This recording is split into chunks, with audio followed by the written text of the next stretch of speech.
안녕하세요. 저는 30대 초반 서울에 살고 있는 평범한 회사원입니다. 저는 20대 후반쯤 소개팅으로 만난 꽤 사람 좋은 어떤 남자와 2년 반 동안 교제했습니다. 나이가 나이이니만큼 아무래도 결혼 생각을 안 하고 만날 순 없었고, 그런 의미에서 제 남친, 아니, 전 예비 신랑이라고 해야 할까요? 편의상 예비 신랑이라고 하겠습니다. 예비 신랑은 정말 좋은 사람이었습니다. 혼자 사는데도 늘 깨끗하고 정갈한 옷차림, 배달 음식도 잘 시켜 먹지 않았고, 주말 특근이 많은 제 직장에 종종 팀원들 목까지 도시락을 챙겨주곤 했습니다. 게다가 저는 아버지를 일찍 여의고 외동인데다 어머니는 경남에서 부동산 중개업을 하고 계세요. 엄마는 저를 끔찍이도 사랑해 주셨지만 제가 혼자이니까 어머니 혼자 세상을 떠나면 돈이라도 많이 남겨줘야 한다는 엄마의 책임감 때문에 저는 학창시절 내내 거의 혼자였습니다. 반면 저희 예비 신랑은 북적북적하고 사이 좋은 집안 분위기였어요. 가족도 참 많았습니다. 위로 형이 2명, 누나가 1명, 예비 신랑은 막내였습니다. 솔직히 누구나 사람에게 꽂히는 부분이 있잖아요. 저는 그런 예비 신랑의 집안이 너무 부러웠었던 것 같아요. 친구들도 거의 없고 가족이라고는 바쁜 엄마밖에 없었기에 저에게 없는 무언가가 충족되어 보이는 예비 신랑이 좋아 보였던 것 같아요. 예비 신랑을 제가 많이 사랑하기도 했고요. 그래서 사귀고 1년 후쯤부터는 예비 신랑 집에 종종 놀러 갔습니다. 예비 신랑 집은 대대로 주류 사업을 하시기 때문에 예비 신랑의 어머니, 형들 모두 아버님과 같이 일을 하고 있었고, 예비 신랑의 하나밖에 없는 누나는 대학 졸업하시고 잠깐 회사 다니다가 쉬고 있었어요. 쇼핑몰을 하나 낼 거라고 하던데 사실상 3년째 백수였습니다. 예비 신랑 집은 경기도 가평 쪽이었고 드라이브 겸 남양주 쪽에 자주 갈 때 종종 가평까지 찍고 오곤 했습니다. 그렇게 예비 신랑네 가족들이랑 안면을 트게 되었고 결혼 얘기가 나온 이후에도 자연스럽게 소통하게 되었어요. 예비 신랑 부모님은 정말 자상하셨고 제 기분 한번 상하게 하는 묘한 언행을 하신 적이 한 번도 없었습니다. 예비 신랑 형들도 무뚝뚝하긴 하지만 막내 남동생 배필이라고 해서인지 일부러 말투를 부드럽게 노력하시고 저를 아껴주셨어요. 그래서 그 집에 가면 저는 묘하게 그 집에 새로운 가족이 된 듯 하면서 포근함을 느꼈습니다. 다만 약간의 쎄함이 있었어요. 그건 바로 예비 신랑의 누나였죠. 그 이야기를 슬슬 풀어볼게요. 저희가 교제 1년 반쯤 이후 예비 신랑으로부터 정식 프로포즈를 받았어요. 양가에도 알렸죠. 결혼하겠다고 말씀드렸습니다. 그래서 양가 인사도 정식으로 드렸고 예식장이나 스드메, 신혼여행 같은 것도 천천히 정하며 예비 신랑과 미래를 그리게 되었습니다. 상견례 전이긴 했지만 양가 인사를 모두 드렸고 결혼 날도 어느 계절에 하겠다 정도로 픽스되었기 때문에 저희는 사실상 예비 신랑, 예비 신부가 되었죠. 지금으로부터 반년 전쯤 예비 신랑의 누나, 그러니까 예비 시누이가 저에게 전화를 하더라고요. 여보세요? 응, 나야. 찬호 누나. 아, 네, 언니. 아, 형님이라고 불러야 하나요, 이제? 무슨 소리야. 그냥 결혼 전이니까 언니라고 불러. 결혼 후에도 뭐 편할 대로 불러도 되고. 에이, 그래도 지킬 건 지켜야죠. 아무튼 언니, 무슨 일로 전화 주셨어요? 사실 말이야. 예비 신우는 조금 뜸을 들이더니 이내 말하더라고요. 쇼핑몰을 곧 오픈할 건데 옷 사입을 하려면 새벽에 동대문을 왔다 갔다 해야 하는데 매번 밤새 운전하기가 힘들다는 겁니다.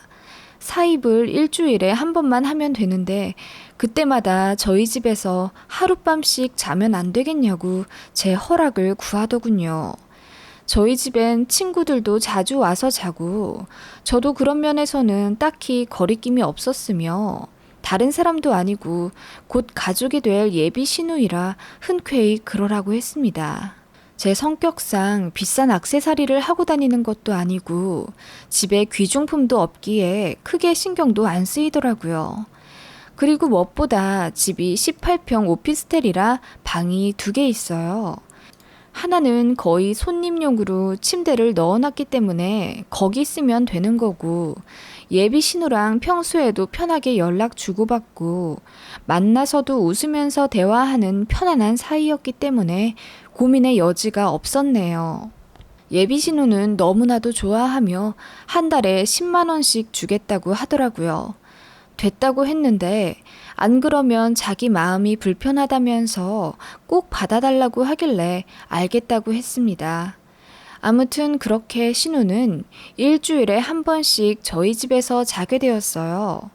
제가 퇴근할 때쯤에 집에 오셔서 잠깐 같이 저녁 먹고 제가 잠들면 예비 신우는 새벽에 동대문으로 갔다가 사입한 것들 가지고 다시 저희 집에 와서 잠깐 쪽잠 자고 제가 출근할 때쯤 본가로 출발하셨어요.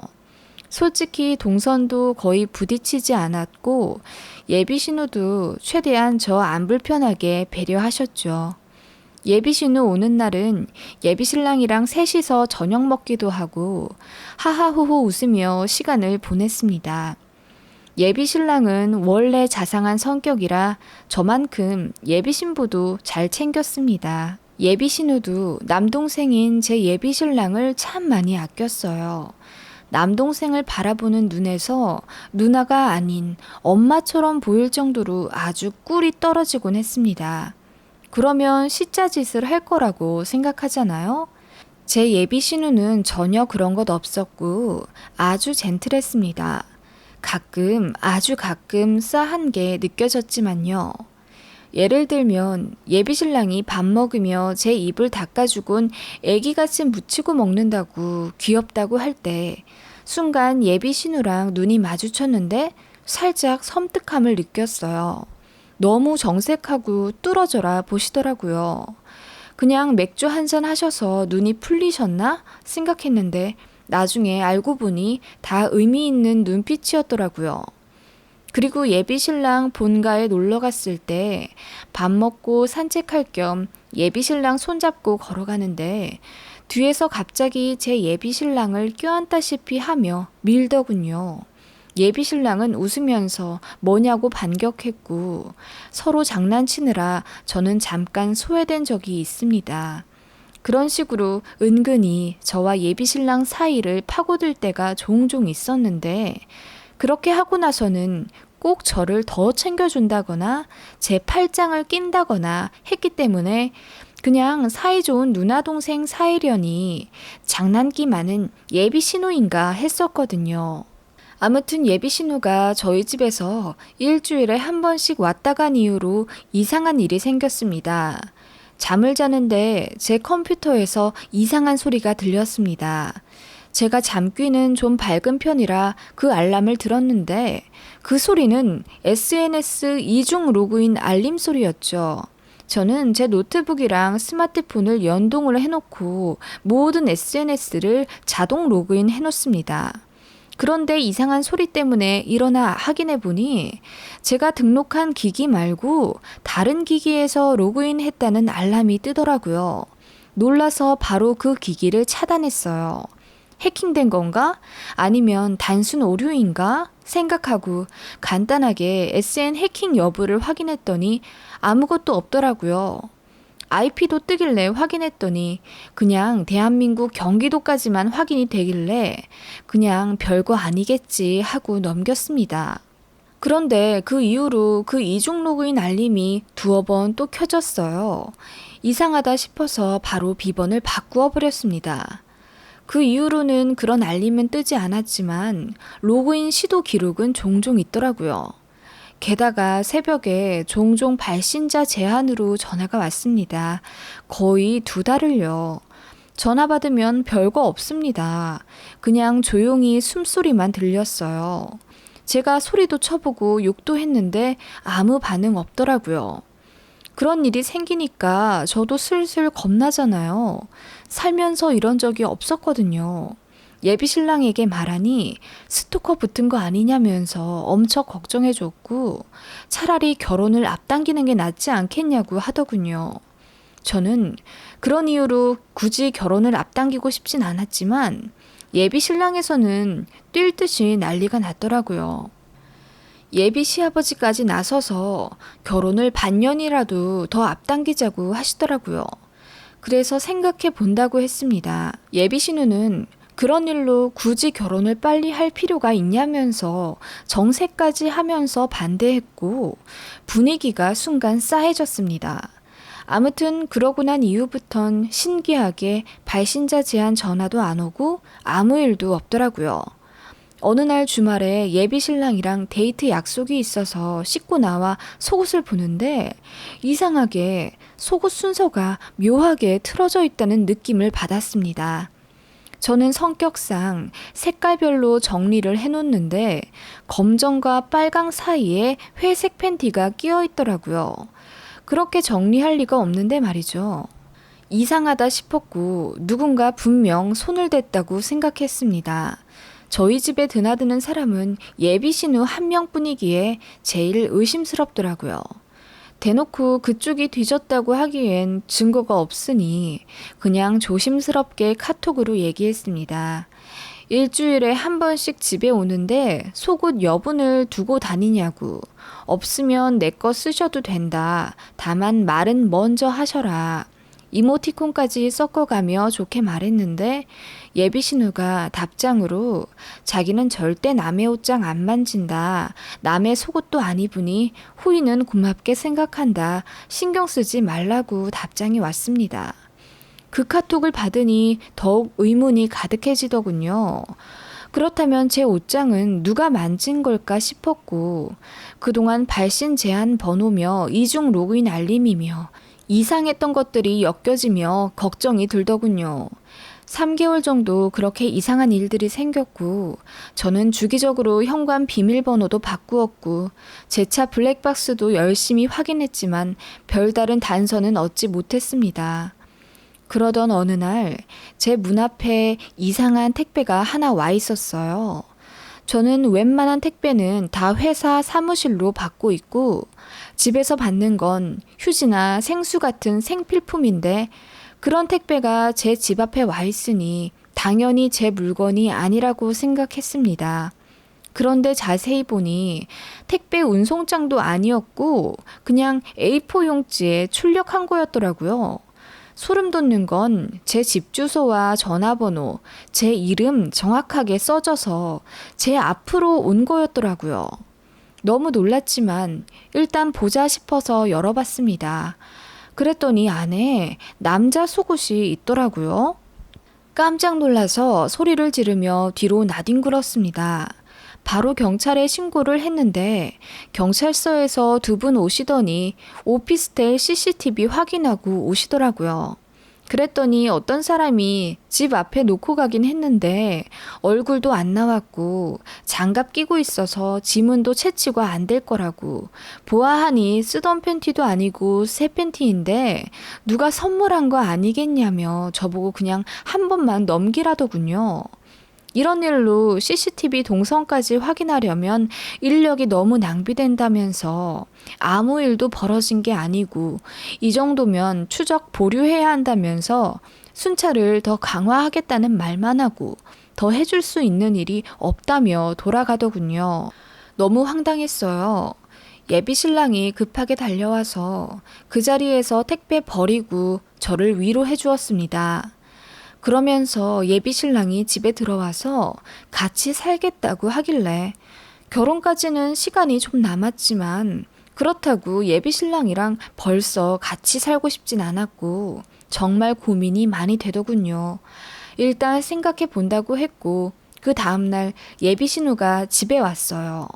제 얘기를 듣고 처음에 걱정하더니 혹시 다른 남자가 정리 안 된 건 아니냐고 조심스레 묻더군요. 어머 언니 무슨 말씀이세요? 저 찬호 만나기 전에 1년 동안 솔로였고 찬호 만나면서도 일편단심이었어요. 저 그런 사람 아니에요. 제가 정색하며 대답하자 예비 신우가 웃으면서 그냥 한 말이라고 하는데 저는 기분이 상할 대로 상했습니다. 가뜩이나 이상한 일에 심적으로 힘든데 예비 신우까지 저를 양다리 취급하니까요. 제가 입이 대빨 나온 상태로 서운하다고 했고 예비 신랑이 당분간 저희 집에서 살 수도 있다고 하니 예비 신우가 길길이 날뛰며 반대하더라고요. 결혼 전부터 동거를 하면 어떻게 하냐면서 동거를 그렇게 쉽게 생각하냐고 전에 못 보던 표정으로 정색하며 저를 나무라더군요. 저는 동거는 해본 적도 없고 지금 예비 신랑이랑은 결혼도 앞두고 있고 지금 상황이 거의 반년째 이상한 일이 일어나고 있는데 저희 좋자고 동거하는 게 아니지 않냐고 하니 우물쭈물하면서 그래도 결혼 전 동거는 절대 안 된다고 못 박더군요. 그때부터였습니다. 예비 신우랑 저랑 사이가 틀어진 게요. 그날 이후부터 예비 신우도 일주일에 한 번씩 밤을 새더라도 저희 집엔 안 오더라고요. 솔직히 마음이 안 불편한 건 아니었지만 저도 기분이 상했기에 달래드릴 생각은 없었습니다. 예비 신랑은 중간에서 사이 회복한다고 동분서주했고요.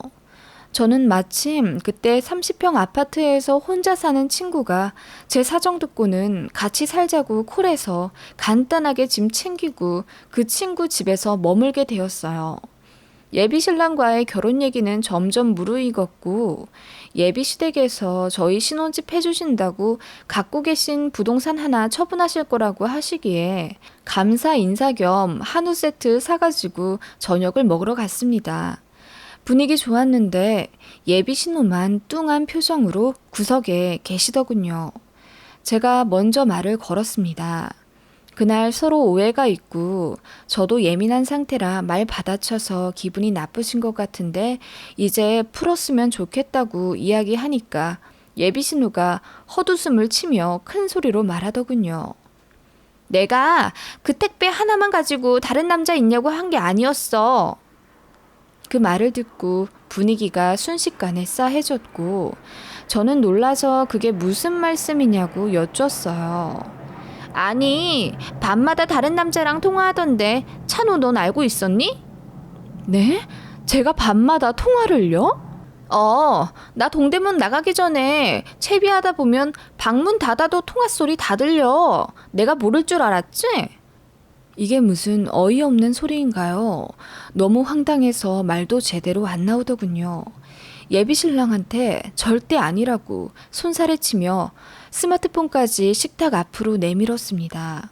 저 너무 억울하다고 지금 무슨 소리 하시는 거냐고 따졌습니다. 예비 신우는 그렇게 책임지지도 못할 엄청난 말을 해버리곤 자리를 떠버리더군요. 저는 너무 억울해서 눈물까지 나왔습니다. 스마트폰 확인해보라고 저 다른 남자 있지도 않고 밤에 남자랑 통화한 적도 없다고 하니까 예비 신랑이 알겠다면서 저를 달랬어요. 그렇게 순식간에 이상해져 버린 분위기가 되었고 저는 뛰쳐나와 예비 신우를 찾았습니다. 마당 테라스에 앉아있길래 거칠게 어깨를 잡고 지금 뭐 하시는 거냐고 따졌어요. 왜 말도 안 되는 걸로 이간질 하시냐고. 저 남자랑 통화한 거 듣지도 못했으면서 왜 모함하냐고 울분에 섞여 화를 내니 예비 신우는 아무렇지 않은 표정으로 이렇게 말했습니다. 그냥 그만둬. 내가 더 나가기 전에. 네? 그게 무슨 말이에요? 어차피 너 찬우랑 결혼 못해. 내가 못하게 할 거거든. 하며 일어났고 그때 예비 시어머니가 저희한테 오셔서 예비 신우를 거칠게 미시더군요. 그리고 방으로 들어가라고 소리를 지르셨습니다. 예비 시어머니가 저를 꼭 껴안고 예비 신우 신경 쓰지 말라며 달래시는데 상황이 너무 이상하더라고요. 예비 신호가 이렇게 이상하게 나올 거라는 걸 미리 예상이라도 하신 듯한 행동과 말씀이셨거든요. 무조건 저 믿는다고 말씀하시군. 시간이 늦었으니 이제 서울 돌아가 보라고 하셔서 저도 그냥 알겠다고 하고 예비 신랑이랑 차 타고 집에 왔습니다. 예비 신랑은 표정은 굳었지만 제 손을 꼭 잡고 운전하더라고요. 그리고 저를 친구 집에 데려다 주며 저를 무조건 믿는다고 미안하다고 사과하더라고요. 그날 친구 집에서 친구와 한잔하며 모든 사실을 털어놓았더니 친구도 예비 신호가 너무 이상하다고 조심하라더군요. 저는 솔직히 결혼까지 고민될 정도로 기분이 상했습니다. 예비 신호 하나 때문에 이래도 되나 싶을 정도로 뭔가가 이상해도 너무 이상했어요. 예비 신호에 제 예랑이 보는 눈빛도 그렇고 모함하는 것도 그렇고 뭔가 더 있을 거라는 생각이 들었습니다. 그러던 와중 잠잠하던 발신자 제한 전화가 또 왔습니다. 본능적으로 예비 신호 얼굴이 떠오르더군요. 왠지 그럴 것 같다는 생각에 전화 받자마자 네 언니 무슨 일이세요? 했더니 거기서 헉 하는 소리와 함께 화들짝 전화를 끊더군요. 그 소리는 여자 목소리였습니다. 제가 소리를 질러도 쌍욕을 쳐도 묵묵부답이던 그 전화였는데 언니라는 제 말 한마디에 화들짝 놀라며 전화를 끊다니요. 예비 신우라고 거의 단정지었습니다. 예비 신랑에게 말할까 고민하다가 말하지 않았어요. 너무 머리가 아파서 그냥 아무 생각하고 싶지 않더군요. 파혼을 하자니 너무 황당한 이유 같고 그렇다고 아무렇지 않게 결혼을 계속 진행할 수는 없는 노릇이었고요. 회사 휴가를 내고 엄마 집에 왔습니다. 엄마한테 모든 사실을 털어놓았더니 여자의 직감은 중요하다면서 결혼이 진행되고 있다는 이유로 멈춰서는 걸 두려워하지 말라고 하셨습니다. 요즘 세상에 이혼도 흔한데 그깟 파혼이 대수냐 하시며 뭔가 깔끔한 느낌이 들지 않으면 그냥 결혼 무르라고 제 편을 들어주셨어요. 그런 엄마 옆에 있으니 마음도 안정되었고 저도 뭔가 생각이 정리되더군요. 예비 신랑은 일단 잘못이 없으니 결혼을 조금 미루며 천천히 생각해 보기로 했습니다. 예비 시댁에서 처분하신다는 부동산 생각이 났고 그 얘기를 어머니께 말씀드리니 신혼집은 엄마도 하나 해줄 수 있으니 걱정 말라고 일단 예비 시댁에 말해서 부동산 처분하신다는 거 말리라고 하시더군요. 그래서 전화로 예비 신랑에게 말했습니다. 이런 이유들로 결혼을 조금 더 생각해 보고 싶다. 너랑 헤어지려고 하는 건 아니다. 더 만나보고 천천히 진행하자. 아버님, 어머님 건물 정리하신다는 거 보류하셔도 된다. 말리라고 했더니 예비 신랑이 저랑 헤어질까봐 겁이 났는지 그 야밤에 4시간을 운전해서 저희 엄마 집으로 오더군요. 제 손을 잡고 미안하다고 울고 정 뭐하면 예비 신우랑 인연도 끊겠다고 하더군요. 제가 왜 그렇게까지 하냐고 했더니 그냥 대답 안 하고 고개를 숙이더군요. 그렇게 엄마 집에서 좀 쉬고 집에 올라왔습니다. 제 오피스텔 관리실에 볼 일이 생겨서 제 집에 들렀는데 이상하게 현관부터 쎄한 느낌이 있었어요. 조심스럽게 집에 들어가니 뭔가가 바뀐 듯한 느낌이 들더라고요. 책장에 책이 좀 너저분하게 꽂혀 있는 느낌도 있었고 제가 정리해둔 대로 집안 물건이 놓여져 있지도 않았습니다. 이게 뭔가 하면서 집안을 천천히 살펴보다가 저는 경악을 하며 소리를 지르고 말았습니다.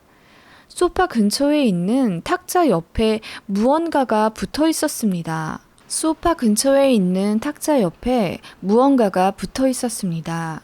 처음엔 웬 바퀴벌레인가 하며 놀랐는데 자세히 보니 엄지 손톱만한 기계이길래 뭔가 했더니 도청장치더라고요.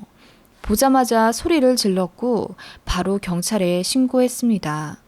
제 신고가 접수되자마자 그제서야 그 전에 있었던 남자 팬티 택배 사건도 재조사해 주셨고 인원 확보에서 그동안 발신자 제안으로 전화왔던 것들이며 해킹 시도며 전부 제대로 조사해 주시더군요. 그렇게 2주 정도 시간이 흘렀고 충격적인 결과를 경찰로부터 들었습니다. 범인이 잡혔는데 바로 그건 제 예비 신호였습니다. 예비 신호는 바로 소환당해서 조사를 받게 되었습니다. 그동안 저를 스토킹하고 도청까지 시도했던 이유, 알고 보니 정말 소름 끼치더군요. 제가 본인의 남동생과 결혼하지 못하게 막으려고 했답니다. 다른 남자가 있는 것처럼 상황을 조작하려고 했고, 제가 누구와 만나는지 의심을 해서 저를 그동안 스토킹했다는 겁니다.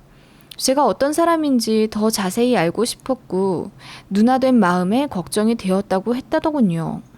엄마가 놀라서 경남에서 한달음에 제 쪽으로 와주셨고, 경찰서에서 예비신호에게 소리를 질러가며 화를 내셨습니다.